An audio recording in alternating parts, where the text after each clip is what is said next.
Regardez la grand-mère qui danse. Wow.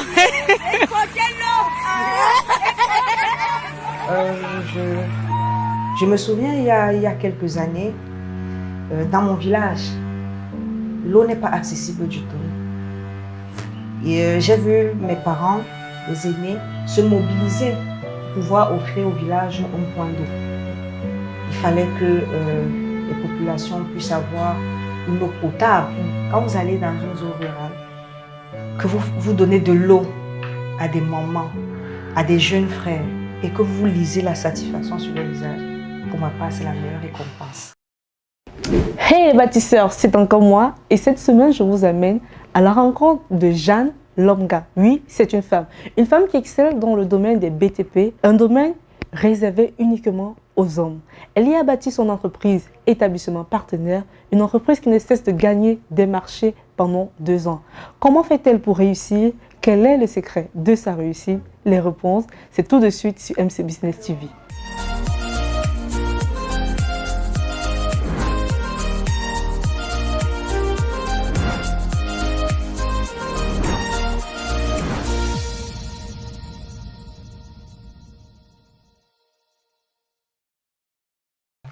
Bonjour Jeanne et merci de nous recevoir. Franchement. Parle-nous de ta structure, on aimerait mieux savoir. C'est quoi ETS Partenaire? Établissement Le Partenaire, c'est une jeune entreprise constituée d'une quinzaine de jeunes professionnels et dont les activités sont l'entretien, la réalisation des forages, la conception et la réalisation des travaux, des bâtiments de travaux publics, les installations de systèmes solaires et la réalisation des systèmes d'épuration d'eau. Pourquoi investir précisément dans les BTP? Dans les BTP, un peu plus dans le fourrage parce que c'est notre activité phare. Nous avons constaté tout autour de nous des pénuries.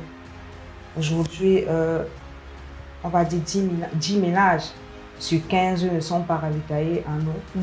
Donc, à partir de ce constat, on s'est dit le palliatif serait peut-être de regarder au niveau des forages, qu'est-ce qu'il faudrait proposer aux populations d'autres pour pouvoir améliorer leurs conditions de vie. Est-ce que tu as vécu cette situation? Comment est-ce que tu te retrouves précisément dans ce domaine? Est-ce qu'il y a une histoire, quelque chose qui t'a marqué et te poussé à te lancer dans ça? Effectivement, je me souviens il y a quelques années, dans mon village, l'eau n'est pas accessible du tout. Et j'ai vu mes parents, les aînés, se mobiliser pour pouvoir offrir au village un point d'eau. Il fallait que les populations puissent avoir une eau potable. À partir de là, je me suis dit, ayant été commercial également dans d'autres entreprises, je me suis dit, le moment venu, puisque je sais que je sais vendre, je vendrai des services de forage. Donc c'est à partir de là, honnêtement, que tout est parti. À la base, tu étais commercial dans une entreprise. Dans une entreprise. Mais comment fais-tu pour te retrouver en tant que chef d'entreprise, mais spécialisé dans la création des forages? Ok, cette question revient, elle revient très souvent. En fait, comme je vous le disais tantôt, ça part d'un constat. Il y a une pénurie d'eau tout autour de nous. J'ai un aîné dont le parent a une entreprise de fourrage. De long en large, en échangeant avec lui, j'ai vu comment ça fonctionnait. Et puis je me suis dit, pourquoi ne pas créer une entreprise qui va dans ce sens, m'entourer des experts dans le domaine et offrir ce service aux populations. Alors, donc, tu t'es basé sur un fait, sur un vécu, sur un problème et tu as voulu proposer des solutions de la naissance d'établissement, le partenaire. Exactement. Mais est-ce qu'il y a une histoire derrière le nom partenaire? Le partenaire, honnêtement, j'ai trouvé, disons, le nom en une semaine parce que je me suis dit, si demain on veut évoluer dans le domaine qu'on aura choisi, il va me falloir faire avec des personnes, avec des institutions. Et quoi de mieux que des partenariats? Donc c'est à partir de là que j'ai choisi Établissement Le Partenaire comme appellation pour cette structure. Et est-ce que tu penses que le nom en général joue à une grande influence sur l'entreprise qu'on souhaite créer? Honnêtement, je ne me suis jamais posé la question. Je me suis juste dit que le nom que je suis censée trouver doit traduire la vision que j'ai. La vision, comme je l'expliquais tout à l'heure, c'est celle de cheminer avec des gens tout autour de moi, qu'on me tienne la main et que ce soit un partenariat, comme on le dit vulgairement, gagnant-gagnant. Et en tant que femme entrepreneur, comment est-ce que tu gères ton quotidien? Comment est-ce que tu gères tes différentes casquettes? Ce n'est pas évident du tout. Ce n'est pas évident du tout, mais c'est faisable puisque j'arrive à le faire jusqu'ici. Il faut beaucoup de discipline. Beaucoup de discipline, beaucoup de patience et beaucoup de rigueur. Lorsqu'on est discipliné, on essaye de gérer son rôle de maman, de tante. Quand il faut travailler, il faut se donner à 100%. Donc, honnêtement, c'est la discipline, c'est la rigueur, c'est la patience. La discipline, en gros, c'est un peu quelque sorte la clé du succès. La clé du succès. Sans discipline, on ne peut rien. Tout doit être fait au millimètre près. C'est-à-dire une journée, par exemple, où je suis censée être... Parce que la plupart de nos chantiers sont en zone rurale. Ça, c'est une précision que je voudrais apporter. On travaille dans les 10 régions du Cameroun, mais un peu plus en zone rurale. Donc, il y a des mois où je ne suis pratiquement pas du côté de Douala. Un matin, tu te réveilles à 3 h du matin. Il faudrait que tu sois batouillé avant midi. Quand tu es sur la route, il y a des collaborateurs qui t'appellent pour tel ou tel besoin. Il faudrait que... Donc, tout cela, honnêtement, devrait être basé sur la discipline. La veille, tu prépares tes journées. En début de semaine, tu as des programmes qui sont au millimètre près, comme je le disais tantôt. C'est pas évident. Et depuis combien de temps l'établissement Le Partenaire existe? L'établissement Le Partenaire existe depuis 2 ans et demi. Nous avons créé la structure en juin 2020. Et depuis, nous avons eu le temps de grandir. L'entreprise qui avait, à cette période, je pense, 4 employés. Aujourd'hui, nous sommes une quinzaine. Et je l'espère, ça ira crescendo dans les jours à venir. Et quelles sont jusqu'ici vos plus grandes réalisations en tant qu'entreprise? En tant qu'entreprise, nous travaillons pour des organisations internationales. À l'Est, Cameroun plus précisément, parce que c'est la zone dans laquelle nous avons travaillé un peu plus jusqu'ici. Nous avons pratiquement 35 forages réalisés que nous avons mis à la disposition des populations sous la demande des organisations internationales et même des particuliers, pourquoi pas. Alors, on va revenir sur 2 ans et demi. Ça fait 2 ans et demi que l'entreprise a été créée, mais en 2 ans et demi, c'est déjà plus de 35 forages réalisés. Comment on fait pour se frayer ce chemin, réussir en 2 ans? En 2 ans, nous avons misé sur le suivi clientèle. Vraiment, disons, le partenaire, je ne sais pas s'il faudrait appeler ça la force du partenaire, c'est la relation entre nous et nos potentiels clients. Qu'on soit client ou pas. En général, quand nous avons un client qui fait recours à nos services, qui a recours à nos services, on va au-delà du service qu'on lui offre. C'est-à-dire, je prends un exemple banal. Vous venez, vous accostez au partenaire, vous avez besoin d'un forage, ou alors lors de nos prospections, vous êtes intéressé par les services de forage, on réalise le forage. Mais on va prendre sur nous de revenir vers vous 6 mois plus tard, 8 mois plus tard, pour vous demander comment votre forage se comporte. Est-ce que vous avez un quelconque souci? Si vous avez un quelconque souci, on peut vous accompagner dans la résolution de ce problème en question parce que ça arrive dans le domaine technique. Et voilà, en général, quand le client est satisfait, il t'apporte au moins 10 autres clients. Il te recommande facilement. Un client satisfait, c'est 10 clients de gagner. C'est 10 clients de gagner, honnêtement. Alors, est-ce que, hormis le suivi du client, il y a d'autres particularités qui vous différencient des autres entreprises? Oh oui, oh oui. La deuxième particularité que je pourrais relever, c'est vraiment la passion. Je suis la promotrice de l'entreprise, mais je suis entourée de collaborateurs vraiment dévoués à la tâche, de jeunes collaborateurs, parce que contrairement à ce que les gens peuvent penser, les jeunes savent mettre de leur volonté pour atteindre certains objectifs. Mes collaborateurs sont excessivement professionnels. La moyenne d'âge d'établissement partenaire, c'est 35 ans. Mais jusqu'ici, on ne pense pas avoir eu un gros souci avec un quelconque client ou alors avec un projet. Vraiment, tout se passe bien. Alors, lorsqu'on fait appel au domaine des BTP, on pense plus au premier regard aux hommes, c'est quasiment que c'est un domaine réservé Oui. aux hommes. Comment toi, en tant que femme, tu fais pour te retrouver dessus et déjà tu exerces dans ce métier avec fierté et tu excelles même. Comment est-ce que ça se passe d'être déjà entouré au milieu des hommes et travailler avec eux? Ouais, dire que c'est évident, ce serait pas vrai parce que, comme vous l'avez dit tantôt, quand on parle de BTP, on s'attend à voir des hommes. Mais contrairement à ce que les gens pensent également, c'est un avantage que d'être une femme. Parce que très souvent, j'ai eu affaire à des clients qui, parce que je suis une femme, ils ont confiance un peu plus rapidement. Vous savez un peu le contexte actuel des affaires au Cameroun. C'est pas évident en termes de confiance. Bon, maintenant, au quotidien, qu'est-ce que je fais? Honnêtement, comme je le disais tantôt, avec mes partenaires, je n'ai vraiment jamais ressenti que on me traitait comme une femme. Et donc, jusqu'ici, quand tu as des partenaires en face de toi, ou alors des collaborateurs qui voient comment tu te dévoiles la tâche, honnêtement, on te traite comme il se doit, quoi. On te traite comme il se doit. Mais est-ce qu'en tant que femme, tu as l'impression de... En fait, tu te dois de plus doter pour vraiment montrer ce que tu es capable de produire? Peut-être pas. Je ne me suis jamais posé la question en tant que femme. Je me suis posé la question en tant que promotrice d'un établissement, d'une entreprise. Quand on a une entreprise, la première chose serait de partir sur le terrain pour toucher du doigt les réalités.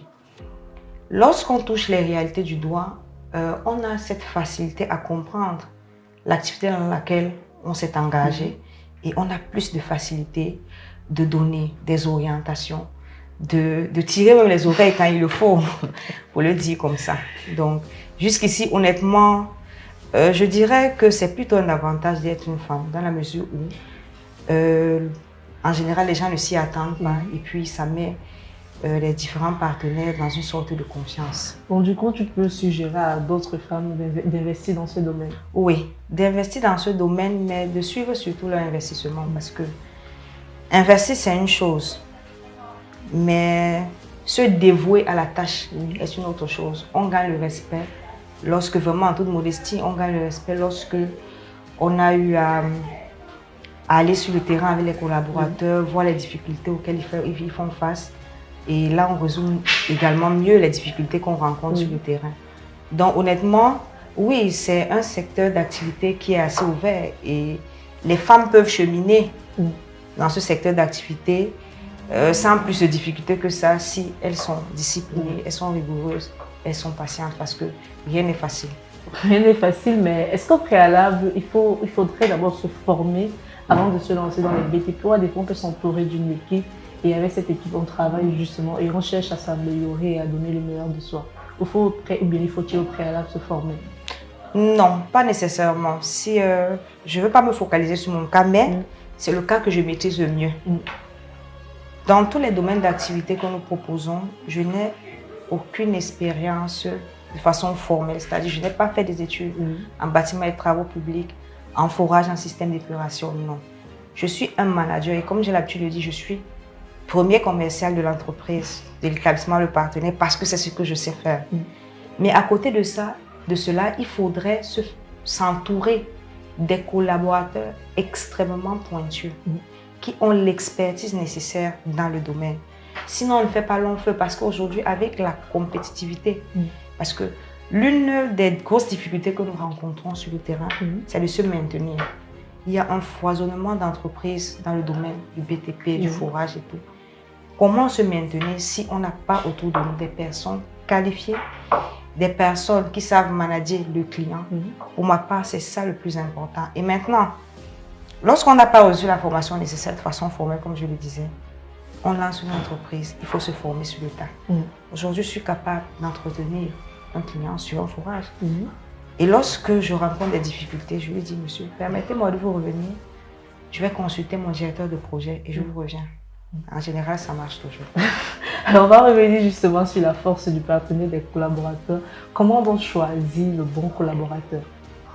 Parce que forcément, c'est une question que tout le monde se pose. Oui, c'est une question que tout le monde se pose. Ce n'est pas toujours évident. L'équipe que j'ai aujourd'hui, j'ai dû me séparer de certaines personnes en cours de route. Parce que lorsqu'on fait un recrutement, c'est sur la base des canaux que nous connaissons, recrutement en ressources humaines et tout. Mais il y a la réalité qui peut être tout autre. Un futur partenaire, un futur collaborateur peut se vendre et le moment venu, on se rend compte que ce n'est pas vraiment ça.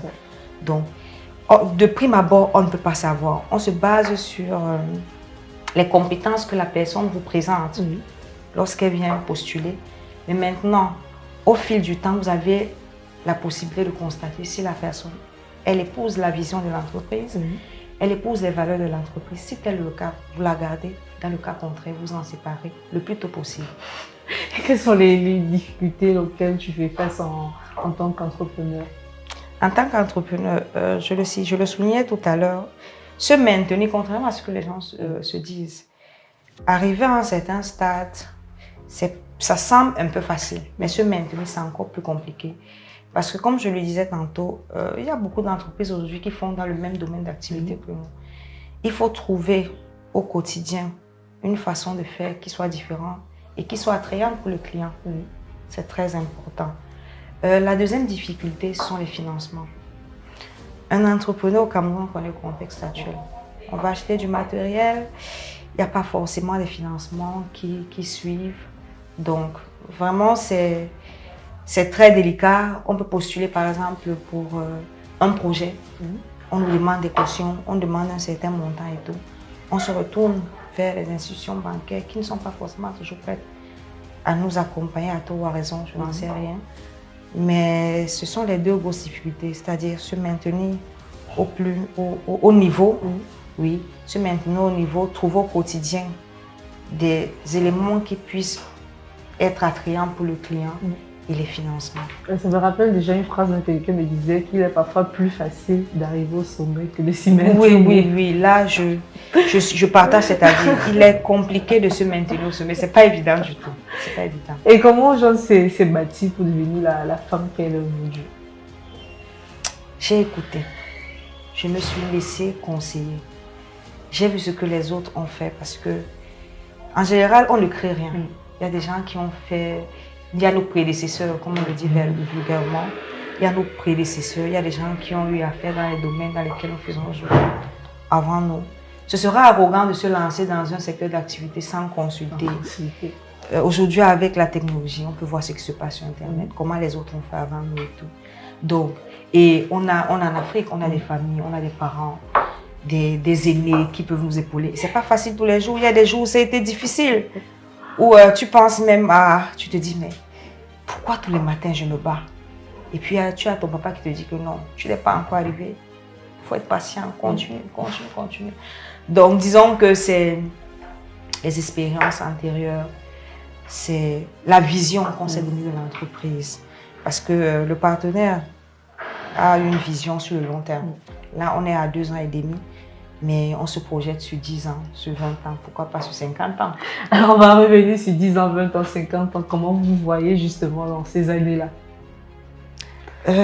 On se voit avec un effectif un peu plus élevé, avec des réalisations plus grandes. Parce que, comme je le dis souvent à mes collaborateurs lors de nos réunions, le volet financier n'est pas forcément le volet le plus important. Quand vous allez dans une zone rurale, que vous donnez de l'eau à des mamans, à des jeunes frères, et que vous lisez la satisfaction sur leur visage, pour ma part, c'est la meilleure récompense. Donc, d'ici 10 ans, le partenaire espère avoir fait 1000 forages au Cameroun, pourquoi pas. Alors, on va terminer avec un conseil pour toutes ces jeunes femmes-là qui te regardent, toutes ces jeunes femmes entrepreneurs qui veulent se lancer, qui souhaitent se lancer, mais juste ici hésitent, ne savent peut-être pas comment le faire, ou sont en manque de financement et se disent que peut-être c'est la clé pour pouvoir lancer le business.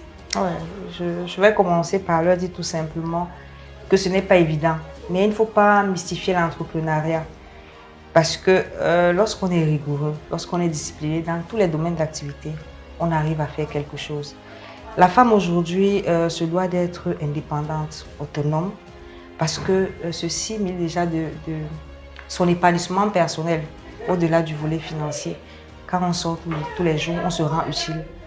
Ça nous donne une certaine santé mentale. Donc, si aujourd'hui le partenaire existe, pourquoi pas d'autres entreprises? Mais ça ne sera pas facile tous les jours. Il faudra s'accrocher. Ça a été un plaisir pour nous de te recevoir. Merci à vous.